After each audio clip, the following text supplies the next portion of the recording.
Story के starting में हमें सबसे पहले बताते हैं कि पिछले 10,000 सालों से नाइन हेवन में कई सारे लोगों ने एक दूसरे को नाइन सेक्शन सॉर्ड के लिए जान से मार दिया, जिसके बाद नाइन हेवंस ने लाइफ के लिए एक अलग ही रास्ता चुन लिया। इसके बाद हमारा सीन शिफ्ट होकर के फेंगलई पीक पर चला आता है, जहां पर हम देखते हैं कि बैटलफील्ड में काफ़ी ढेर सारे लोग मारे जा चुके होते हैं, पर इसके बावजूद भी काफ़ी ढेर सारे लोग हमारे मेन कैरेक्टर से फाइट करने के लिए तैयार होते हैं। यह देख करके मेन कैरेक्टर चू यांग अपनी नाइन सेक्शन सॉर्ड को एक्टिवेट करता है और अपनी तरफ फाइट के लिए तेजी से बढ़ते हुए लोगों को एक एक करके मारना स्टार्ट कर देता है। वहीं थोड़ी देर में हम देखते हैं कि चू यांग नाइन सेक्शन सॉर्ड की वजह से उन सभी लोगों को अपने सामने थोड़ी भी देर नहीं टिकने देता है। इस पर चू यांग से फाइट करने आए हुए लोगों में से एक कहता है, चू यांग तुम जल्दी से नाइन सेक्शन सॉर्ड को हमारे हवाले कर दो। यह सुनकर के चू यांग नाइन सेक्शन सॉर्ड की पावर को एक्टिवेट करते हुए अपने एक ही अटैक से बैटलफील्ड के काफी बड़े हिस्से को क्लियर कर देता है और बचे हुए लोगों से कहता है कि मेरे पास नाइन सेक्शन सॉर्ड है, इसलिए अगर तुम लोगों को यह सॉर्ड चाहिए तो तुम लोग आकर के मुझसे इसे ले सकते हो। तब हम देखते हैं कि वे सभी लोग अब चू यांग के ऊपर अटैक करना स्टार्ट करते हैं, जिस पर चू यांग फिर से उन लोगों को मारना स्टार्ट कर देता है। यह देख करके किलर ग्रुप के लोगों में से एक बताता है, nine section sword nine heavens का पहला डिवाइन वेपन है, इसलिए हमें उसे हराने के लिए एक साथ प्लान बना करके अटैक करना होगा।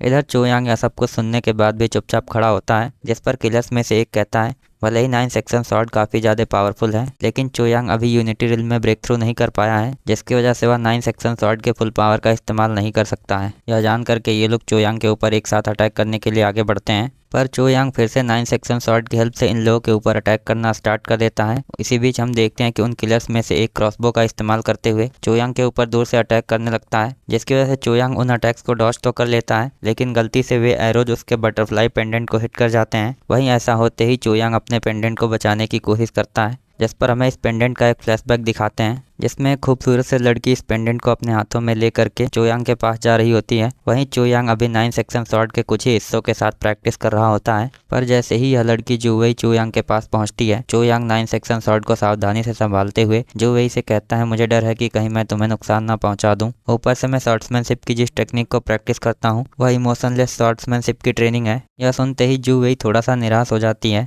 जिस पर चू यांग आगे बताता है कि अब मैं ब्रेक थ्रू करने वाला हूँ, लेकिन जब मैं तुम्हारे साथ अपने हार्ट को कल्टीवेट कर रहा था तब हम एक दूसरे से प्यार कर सकते थे, जबकि अब मुझे ब्रेक थ्रू करने के लिए अपने दिल के अंदर के इमोशंस को खत्म करना होगा। यह सुनकर के जूवेई काफी दुखी होते हुए चू यांग के पास जाने की कोशिश करती है, लेकिन हम देखते हैं कि चू यांग उसे पूरी तरह से इग्नोर कर देता है। अब इसके बाद जूवेई वहां से वापस जाते हुए कहती है, मैं तुम्हारे लिए अब भी जिंदा रहने की कोशिश करूंगी। इसके बाद हम देखते हैं कि जैसे ही वह चू यांग से दूर पहुंचती है, कुछ लोग आकर के जूवेई को जान से मार देते हैं। इसके बाद हमारा सीन शिफ्ट होकर के चू यांग के ऊपर आता है, जो अचानक से कुछ बुरा सेंस करने की वजह से सीधा जूवेई की तरफ भागता है, पर जब वह जूवेई के पास पहुंचता है, वह अपना बटरफ्लाई पेंडेंट उसे देते हुए कहती है, मुझे डर था कि कहीं मैं मरने से पहले तुम्हारा चेहरा ना देख पाऊं। यह सुनकर के जैसे ही चू यांग उसके बटरफ्लाई पेंडेंट को लेता है, जूवेई की वहीं पर मौत हो जाती है। तब हमारा सीन शिफ्ट होकर के फिर से प्रेजेंट में आता है, जहाँ पर चू यांग उस पेंडेंट के टूट जाने के बाद सोचता है, आखिर में इतना भी बेरहम शॉर्ट्समैन होने का क्या फायदा, जब मैं उन लोगों को ही प्रोटेक्ट नहीं कर पाया जो मुझे प्यार करते थे। इसके बाद चू यांग अपने घुटनों पर आकर के कहता है,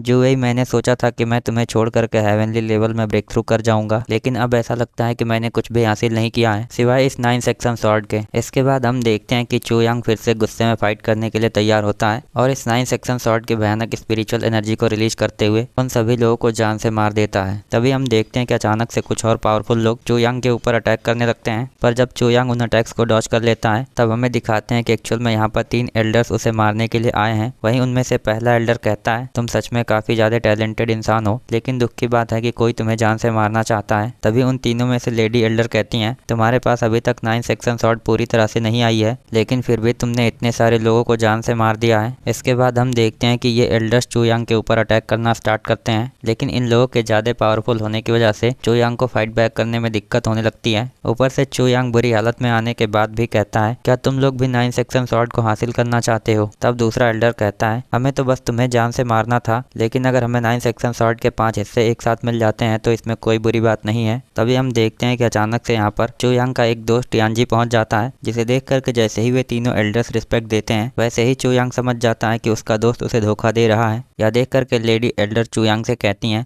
मैं जानती थी कि तुम यहाँ पर नाइन सेक्शन सॉर्ड के हिस्सों को कलेक्ट करने आए हो, इसलिए मैंने ही तुम्हारे दोस्त को नाइन सेक्शन सॉर्ड के लिए यहाँ पर बुलाया है। यह सुन करके चू यांग फिर से नाइन सेक्शन सॉर्ड को एक्टिवेट करता है और टियानजी से पूछता है कि आखिर में तुम मुझे क्यों जान से मारना चाहते हो। तब टियानजी 9 सेक्शन स्वॉर्ड की तरफ इशारा करते हुए कहता है, क्या तुम्हारे लिए यह टूटी हुई स्वॉर्ड इतनी ज़्यादा इंपॉर्टेंट है। इसके बाद हम देखते हैं कि वे तीनों एल्डर्स एक कंबाइन अटैक से चू यांग को घायल कर देते हैं, लेकिन इसके बावजूद भी चू यांग 9 सेक्शन स्वॉर्ड को एक्टिवेट करके हंसता है और इस स्वॉर्ड के साथ में कुछ करने के लिए तैयार होते हुए कहता है, तुम लोग इस 9 सेक्शन स्वॉर्ड को कभी हासिल नहीं कर पाओगे। इधर एल्डर्स को समझ में आ जाता है कि चू यांग कुछ गड़बड़ करने वाला है, जिसकी वजह से वे लोग उसे रोकने की कोशिश तो करते हैं, पर हम देखते हैं कि उस 9 सेक्शन स्वॉर्ड के अंदर से निकलने वाली एनर्जी उन सभी लोगों के एफर्ट्स को बेकार कर देती है। तभी अचानक से चू यांग 9 हेवन सेक्शन स्वॉर्ड को अपने हाथों में लेकर के कहता है, मैं चाहता हूं कि तुम मेरे साथ इस पूरे 9 हेवंस के फॉर्मेशन को ही डिस्ट्रॉय कर दो। यह कहने के बाद चू यांग उस स्वॉर्ड से खुद को ही जान से मारने की कोशिश करता है, जिसकी वजह से अब यह स्वॉर्ड ढेर सारी स्पिरिचुअल एनर्जी को रिलीज करते हुए उसकी बॉडी को पूरी तरह से डिस्ट्रॉय कर देती है। इसके बाद हमें अगले सीन में दिखाते हैं कि चू यांग किसी से स्वॉर्ड्समैनशिप में फाइट कर रहा होता है। इसी बीच हमें इन लोगों के फाइट के ऊपर नजर रख रहे एक तीसरे आदमी को दिखाते हैं, जो अचानक से चू यांग के ऊपर एक नीडल का इस्तेमाल कर देता है। इधर इसके बावजूद भी उसका ओपोनेंट उसे हरा नहीं पाता है, लेकिन इसके आगे चू यांग के कुछ समझ में आने से पहले ही अचानक से कोई उसे एक लकड़ी से मार करके बेहोश कर देता है, जिसकी वजह से चू यांग के ओपोनेंट को ऐसा लगता है कि उसने चू यांग को नॉकआउट करके हरा दिया है। इसके बाद जब चू यांग का ओपोनेंट पीछे घूम करके देखता है, वह देखता है कि चू यांग पूरे अरीना से गायब हो गया। वहीं जब उसे चू यांग कहीं पर नहीं दिखाई देता है, तब वह चिल्लाते हुए उसका नाम बुलाने लगता है। इधर हमें दिखाते हैं कि चू यांग को उसके सर में काफी ज्यादा दर्द हो रहा होता है, जिसके बाद वह कहता है, मुझे अभी अभी टियानजी ने धोखा दिया है, इसलिए शायद मरने के बाद भी सर में दर्द हो रहा है। यह कहने के बाद वह अपनी बॉडी से नीडल को निकालते हुए कहता है, आखिर में कोई मुझे बस इस आइस ब्रेकर नीडल के इस्तेमाल से कैसे पैरालाइज कर सकता है। तभी अचानक से चू यांग का ओपोनेंट उसके सामने आकर के कहता है, क्या तुम ठीक हो, कहीं तुम्हें कुछ हुआ तो नहीं है। इस पर चू यांग उसे खुद से दूर हटाते हुए सिचुएशन को समझने की कोशिश करता है।